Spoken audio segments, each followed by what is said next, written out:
গণেশায় নমঃ। নমস্কার বন্ধুরা, আজকে আলোচনা করব তুলা রাশির জুলাই 2025 কেমন কাটবে চলুন জেনে নেওয়া যাক। তুলা রাশির ক্ষেত্রে এই জুলাই মাস সাংসারিক বিবাদ কিন্তু অনেক দূর যেতে পারে, তাই দ্বন্দ্বে জড়াবেন না, তর্ক বিতর্কে থেকে দূরে থাকুন। উদ্দেশ্য পূরণের জন্য উপযুক্ত সময় থাকছে, ঝামেলা থেকে দূরে থাকলেই লাভ। অপরের উপকার করতে গিয়ে বদনাম হতে পারে, খেয়াল রাখবেন। সুবক্তা হিসাবে বন্ধু মহলে সুনাম পাবেন। সন্তানের খারাপ ব্যবহারের জন্য বা মনোভাবের জন্য সংসারে কিন্তু অশান্তি হতে পারে। কাউকে কিছু দান করে তবে আনন্দ পাবেন। উচ্চশিক্ষার সুযোগ মিলতে পারে এই মাসে। নতুন প্রেমের ইঙ্গিত পাওয়া যাচ্ছে এবং প্রেম জীবনে মাঝে মাঝে নোকঝোক থাকলেও আনন্দের সহিত এই মাস অতিবাহিত হবে। গুরুজনের শরীর নিয়ে চিন্তা থাকবে। স্ত্রীর জন্য কোনো বিপদ থেকে উদ্ধার হতে পারবেন এই মাসে।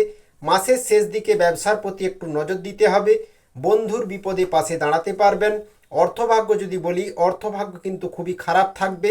শেয়ার বাজারে অর্থ নিয়ে একটু চিন্তার কারণ থাকতে পারে এবং অর্থের জন্য মাথার মধ্যে নানা রকম চিন্তা কাজ করতে পারে।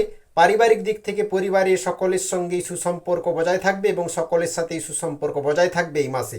বাইরের সম্পর্ক নিয়ে তবে জটিলতা বাড়তে পারে মাসের প্রথম দিকে।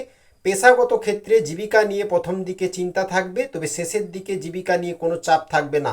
তুলা রাশির এই জুলাই মাস বিদ্যার্থীদের জন্য ভালো সময় থাকছে। প্রতিযোগী পরীক্ষায় সফলতা মিলবে।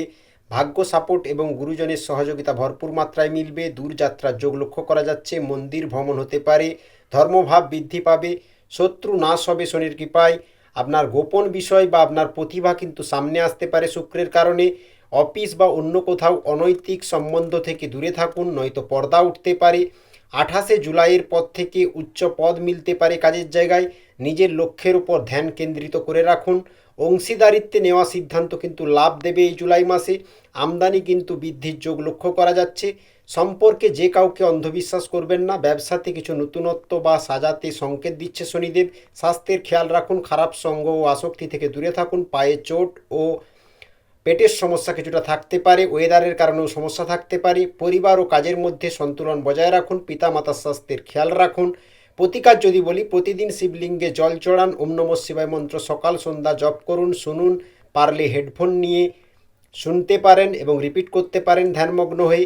জীব সেবা দিন, দানে অংশগ্রহণ করুন। এতে চিত্ত নির্মল হবে এবং মনোবাসনা পূর্ণ হবে। হর হর মহাদেব কমেন্ট করবেন।